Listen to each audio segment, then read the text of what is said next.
Mesdames et messieurs, bonjour et bienvenue sur TV Vendée en ce lundi 26 janvier dans votre matinale. Dans quelques instants, nous ferons bien sûr un point sur l'actualité du jour, actualité à laquelle vous pouvez réagir si vous le souhaitez avec le WhatsApp officiel de la matinale dont je vous rappelle le numéro. N'hésitez pas à nous envoyer un petit message. Il y a quelques instants, nous avions avec nous sur ce plateau Élodie Ritter, présidente de la Jeune Chambre économique de La Roche-sur-Yon. Nous sommes revenus avec elle sur le trophée des Vendéennes et Vendéens de l'année 2025 dont la remise des prix s'est déroulée la semaine dernière. Elle était accompagnée de Colette Plissonneau de la ferme pédagogique de la Jarrie, l'une des lauréates justement de ce trophée des Vendéennes et Vendéens de l'année 2025.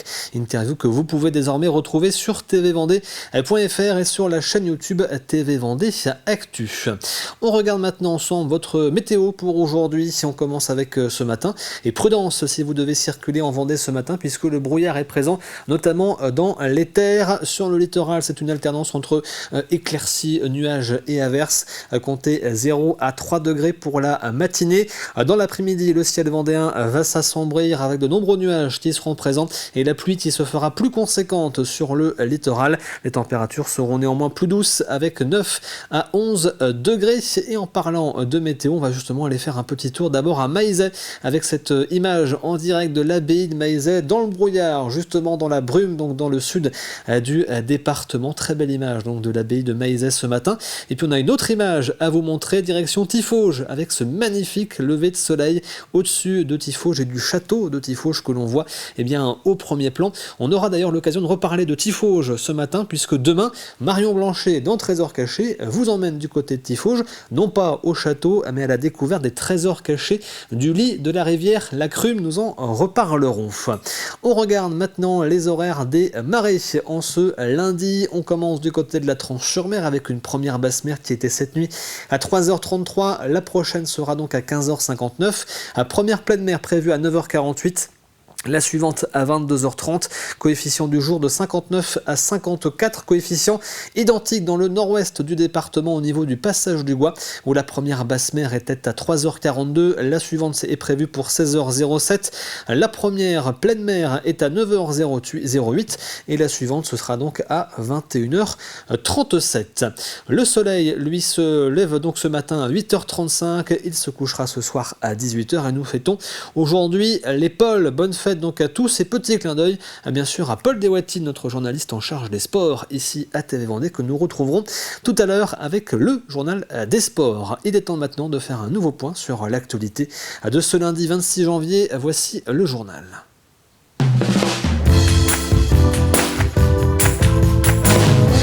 On commence par revenir sur cet incendie qui s'est produit dans la nuit de samedi à dimanche à Fontenay-le-Comte. C'est une habitation de 100 mètres carrés qui a été touchée. Les deux occupants sont rapidement sortis des lieux par eux-mêmes et ne sont pas blessés.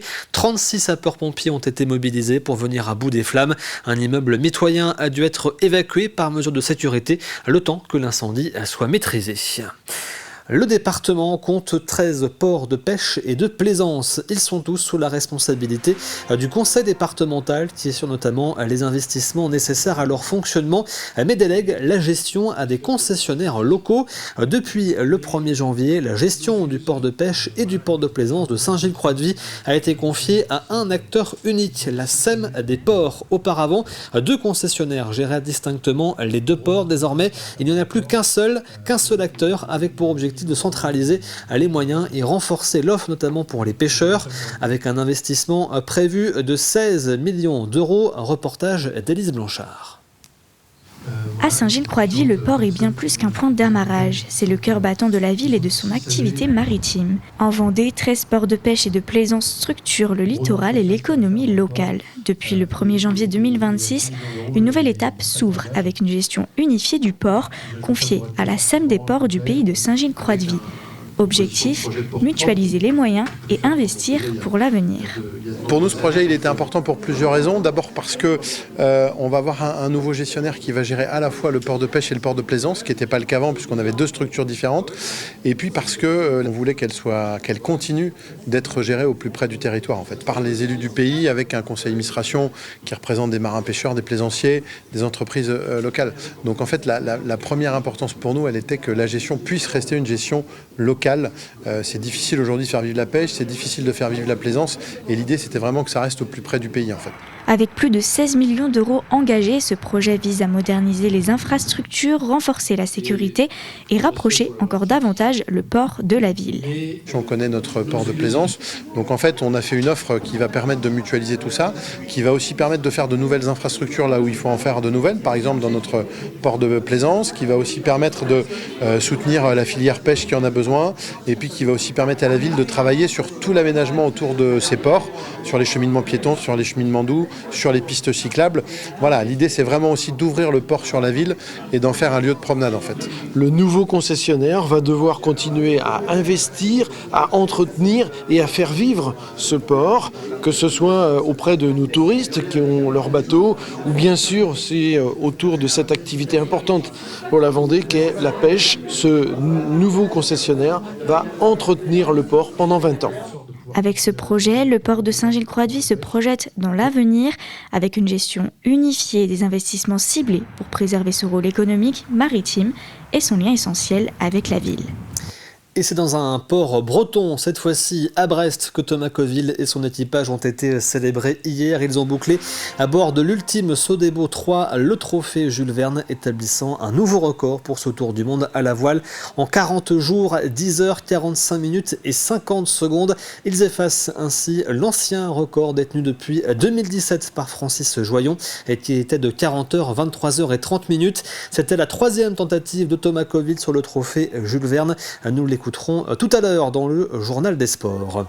À Luçon, une nouvelle unité dédiée aux personnes handicapées âgées a été inaugurée la semaine dernière. Il s'agit de l'UPHA qui a donc officiellement ouvert ses portes au sein de l'EHPAD de Saint-Michel en présence des représentants des hôpitaux de Vendée, du département et des élus locaux, spécifiquement conçus pour accueillir des personnes de plus de 60 ans en situation de handicap psychique ou mental.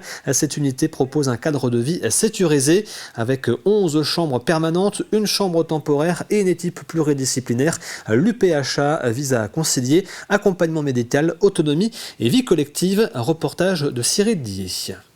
Bravo.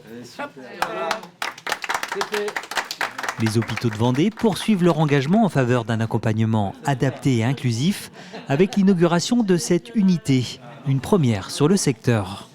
C'est une réponse à un appel à projet du conseil départemental sur la création d'unités pour personnes handicapées âgées pour leur permettre d'avoir un lieu de vie adapté à leurs conditions. Cette unité accueille des personnes avec un handicap psychique ou intellectuel âgées d'au moins 60 ans.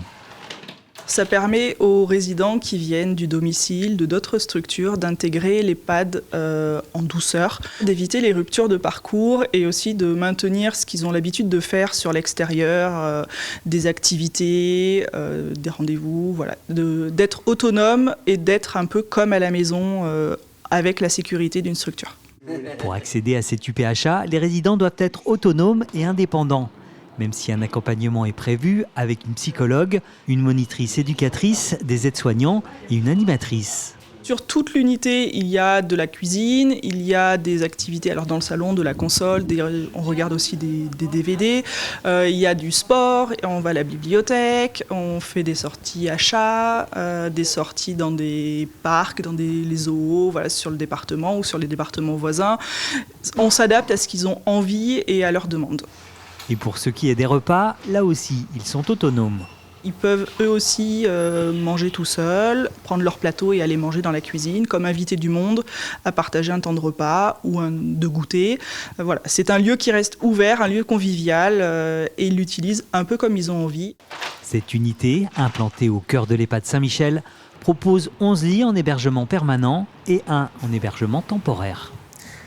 Et à l'occasion de l'inauguration de l'UPHA, le directeur des hôpitaux de Vendée, Olivier Servère-Lorenzé, a fait une annonce forte, celle d'un investissement de 25 millions d'euros pour l'hôpital de Luçon.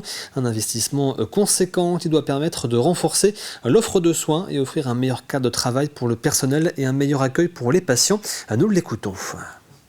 Ces investissements porteront sur différentes activités, sur la médecine, notamment sur les urgences, mais également sur les soins de suite et de réadaptation, sur l'imagerie Et on mettra beaucoup d'énergie et beaucoup de volontarisme sur le développement de l'ambulatoire. Et nous aurons l'occasion, bien évidemment, sur cette période, d'installer une IRM, parce que je sais qu'elle est attendue, pour conforter notre hôpital de Luçon comme un vrai hôpital de proximité avec de la qualité, sécurité des soins et de meilleures conditions de travail et d'hébergement pour nos patients. Depuis la fin du mois de septembre, le musée d'art moderne et contemporain des Sables d'Olonne est fermé au public pour plusieurs années de travaux.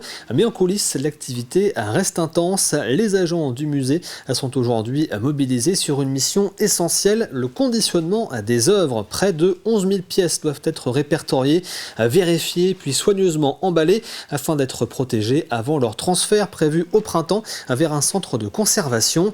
D'ici la rentrée de septembre prochain, l'ensemble des œuvres aura quitté le musée. Le chantier, lui, se poursuivra avec, si nécessaire, des opérations de restauration sur les pièces les plus fragiles. On organise des chantiers de travail par typologie d'objets. Dans le musée, principalement, on a 3 grandes typologies que sont les œuvres en 3 dimensions, les sculptures, les maquettes de bateaux, par exemple. On a les arts graphiques, peinture, les arts graphiques, pardon, c'est dessin, photographie, estampes, livres. Et puis, la 3e typologie, ce sont donc les peintures. Et ces 3 typologies-là correspondent à des modes d'emballage, des conditionnements différents, des matériaux différents, des gestes différents, des outils différents. Donc, ça s'organise successivement, en fait. Je crois qu'il y a donc 6 personnes qui travaillent aujourd'hui à ce chantier des collections, donc 4 vraiment à temps plein, non-stop, qui sont tous des agents du musée. Autant vous dire que pendant que le musée est fermé, ils sont très très loin de s'ennuyer. Ils sont vraiment enfermés dans les réserves à faire ce grand chantier des collections. Les nuits de la lecture ont fait leur retour à La Roche-sur-Yon ce week-end à l'occasion de la 10e édition nationale de cet événement porté par les ministères de l'Éducation nationale et de la Culture. Les médiathèques Léopold Sédar Senghor, Alain Sambeau et Benjamin Rabier ont donc ouvert leurs portes en soirée pour célébrer le plaisir de lire. Au programme, lecture, enquête géante, histoire pour enfants, découverte artistique et même visite d'exposition à l'aide de lampes de poche. 2 soirées festives, conviviales et entièrement gratuites, organisées dans une ambiance chaleureuse autour de boissons chaudes et de potage. 2 soirées auxquelles Anaïs Escalona a assisté pour nous. Boire un bon potage à la bibliothèque, c'est possible en plein centre-ville. Une ambiance chaleureuse qui séduit les usagers. Oui, alors j'avais entendu parler des nuits de la lecture, mais je ne pensais pas rester ce soir. Je suis venue à la bibliothèque un petit peu par hasard et ma petite fille est venue et donc je vais rester un petit peu à la nuit de la lecture. Voilà. Je pensais, la brioche, oui d'accord, c'est partout, mais la soupe à la courgette, super, vraiment. Ouais. Vous allez revenir l'année prochaine. Oui, peut-être, oui, l'année prochaine, certainement. Oui. Place ensuite à la découverte, à la lampe de poche. Petits et Grands explorent une exposition en avant-première, les planches originales d'Olivier Talec, auteur-illustrateur jeunesse, bientôt invité à La Roche-sur-Yon. Un moment ludique et familial parmi les nombreuses animations proposées tout au long du week-end. Effectivement, les nuits de la lecture, ça permet aussi de faire venir les gens dans la médiathèque et de voir la médiathèque sous un autre jour. On n'est pas dans la médiathèque qu'on imagine, studieuse, tranquille et calme. Là, il y a plein de vie, il y a plein de bruit et il y a beaucoup de liens sociaux entre les gens discutent ensemble, les gens découvrent tous nos services dans un moment de convivialité. Ils vont pouvoir prendre une soupe au sein de la médiathèque et voilà, c'est l'image aussi qu'on veut donner de ce lieu de vie. À l'étage, l'Artothèque ouvre ses portes. Des œuvres expliquées, partagées, rendues accessibles à tous. La lecture devient aussi artistique et touche un public de plus en plus large. De voir des gens qui ne se connaissent pas, qui se retrouvent, qui s'assoient, qui passent l'après-midi ensemble à faire du puzzle par exemple. Et voilà, je pense que les gens ont besoin de liens et de créer du lien. Je pense qu'on est des lieux qui sont propices à ça. Notre fréquentation est plutôt en augmentation. Donc la soirée n'est pas finie puisqu'on est ouvert jusqu'à 22h. Mais au moment où je vous parle, on avait à peu près une centaine de personnes déjà depuis 18h30. Dès mardi, l'exposition d'Olivier Talec sera à découvrir pendant un mois. C'est la fin de ce journal. On refait maintenant ensemble un point sur votre météo.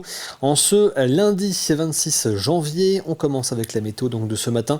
Prudence dans les terres avec ce brouillard qui est bien présent sur le littoral. C'est un mélange entre éclaircies, nuages et averses. Comptez 0 à 3 degrés pour ce matin.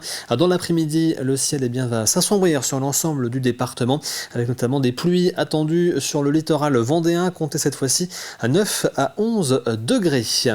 On passe maintenant au plus de l'info du jour.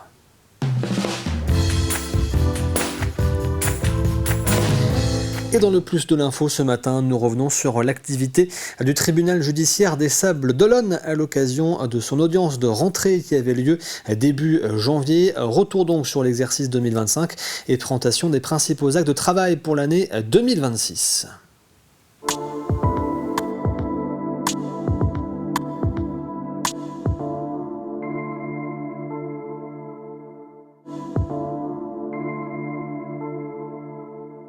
C'est un travail du quotidien en réalité, surtout du côté de Madame la procureure, de choisir aussi ses priorités de politique publique. On a été amené à juger certains dossiers en relation avec le droit à l'environnement. Ils sont aussi orientés plus sur des alternatives aux poursuites.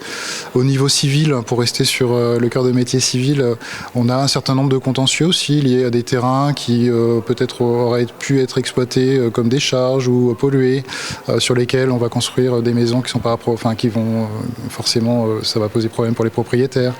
Donc oui, l'environnement pour nous est très important. Alors vous l'avez noté, c'est un peu anecdotique, mais à notre niveau, c'est un peu ce qu'on peut faire finalement. On n'édite plus de papier au niveau de la juridiction. Le livret d'accueil, il est disponible en numérique. On fait tout un effort et à chaque fois qu'on doit diffuser quelque chose, on réfléchit à la forme, on évite le papier.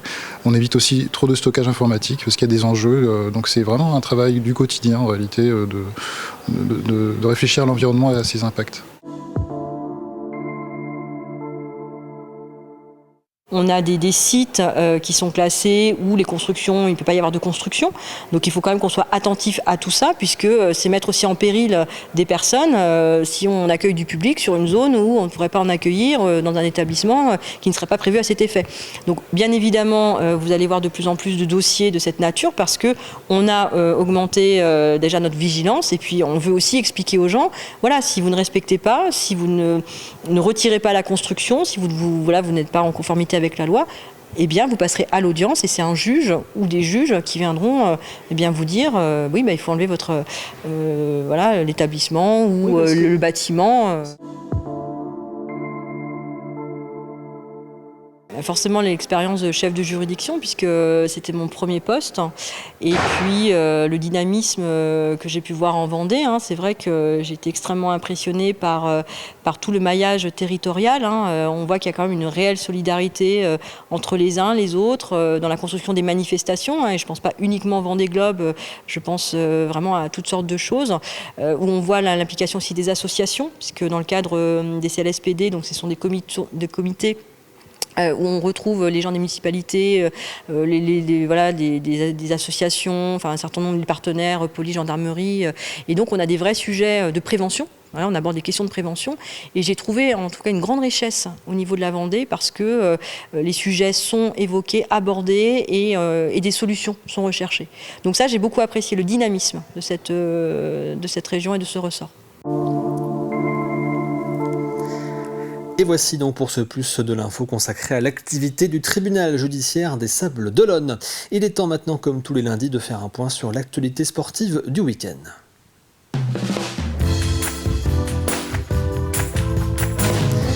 Au programme de votre journal des sports aujourd'hui, du basket avec la plus large victoire de la Roche Vendée Basket Club cette saison, un derby vendéen en football en National 3 et la team Sodebo qui remporte le trophée Jules Verne, un journal des sports qui vous a été préparé par Paul Deswatines.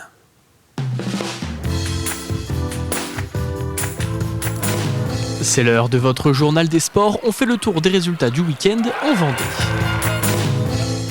Du basket pour commencer avec la 15e journée de Wonder League et le RVBC qui recevait Landerneau. Dès le début du match, les Tigresses ont pris le contrôle, très à droite à 3 points. Elles concluent le premier quart-temps devant 29-16 avant que Landerneau ne réagisse et profite d'un passage à vide des Vendéennes pour revenir. Mais le RVBC s'est remobilisé et emmené par Laetitia Saé, MVP du match. À la pause, le RVBC mène largement 48-30. En seconde période, les Lyonnaises gèrent leur avance proche des 20 points et malgré un troisième quart-temps remporté par les visiteuses, La Roche s'impose sereinement 85-67, sa plus large victoire de la saison. C'est la première fois de l'année qu'on arrive à tenir un écart, parce que des fois on a été à plus 15, plus 17, mais on n'a jamais tenu l'écart. Là-bas, je crois qu'on a plus 17, on perd le match. Et je crois aussi un match référence par le partage qu'on a eu, parce que c'est vraiment une victoire d'équipe, parce que toutes les joueuses à un moment donné, elles ont apporté quelque chose. Et c'est ça que j'ai vraiment beaucoup aimé. C'est une vraie victoire collective, solidarité en défense et collectif en attaque. C'est une victoire d'équipe et l'enthousiasme que les filles ont donné, ça donne aussi beaucoup de confiance. On reçoit les ballons dans de bonnes conditions. C'est vraiment... je me suis bien sentie, mais c'est aussi grâce à mes coéquipières et à tout le staff qui m'entoure sur ce match-là ensuite. Chez les hommes, en Élite 2, nouvelle défaite frustrante pour Chaland, 98-95 contre Hier-Toulon. Ouvrons notre page football avec la 14e journée de National 3. Chaland se déplaçait à Fontenay et ce sont les Fontenaisiens qui ont pris le contrôle du ballon. Mais sur une erreur, Chaland se montre ultra réaliste. Aboubacar Camara ouvre le score sur le seul tir cadré des visiteurs à la 36e minute. 1-0 à la pause pour les Chalandais. En seconde période, Fontenay pousse encore et est récompensé à l'heure de jeu par une frappe lointaine de Namori Keita, un partout. Chaland reprend ensuite l'avantage grâce à l'inévitable Jordan Cuvier à la 77e minute. Son 18e but de la saison, mais Fontenay n'abdique pas. Enzo Ronou égalise de la tête sur corner à la 84e minute. On en restera là, score final de partout.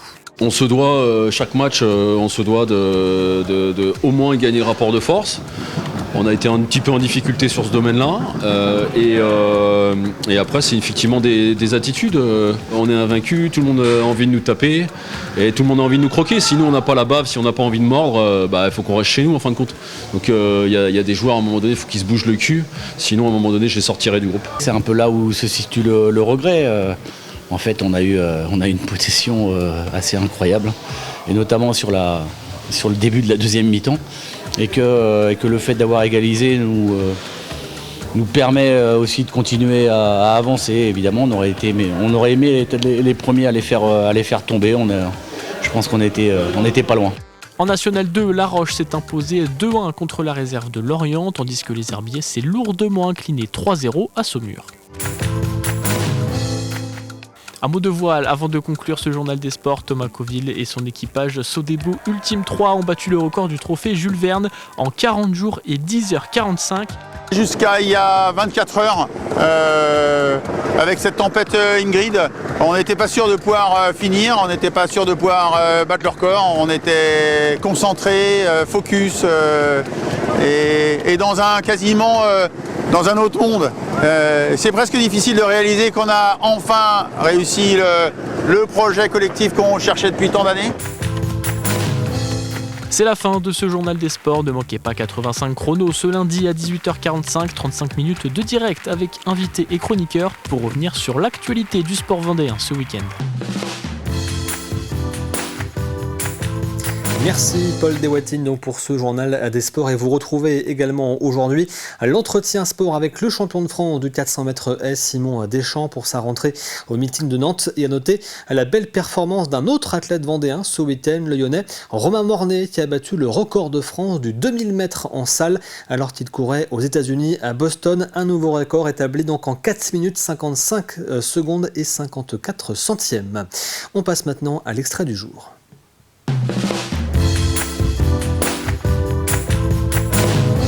On va faire café cuisine, effectivement, puisqu'on n'aura peut-être pas le temps forcément de faire l'extrait donc ce matin. L'extrait, pour tout vous dire, c'était Trésor caché que vous retrouvez demain sur TV Vendée avec Marion Blanchet. Elle vous emmènera demain du côté de Tifauge. Regardez la découverte des trésors cachés du lit de la Crume, cette rivière qui circule donc du côté de Tifauge. Elle sera accompagnée par Laurent, qui est un photographe spécialiste de la nature. On passe donc maintenant à café cuisine avec à gagner cette semaine un coffret cuisine justement justement offert par Bulltop La Roche-sur-Yon.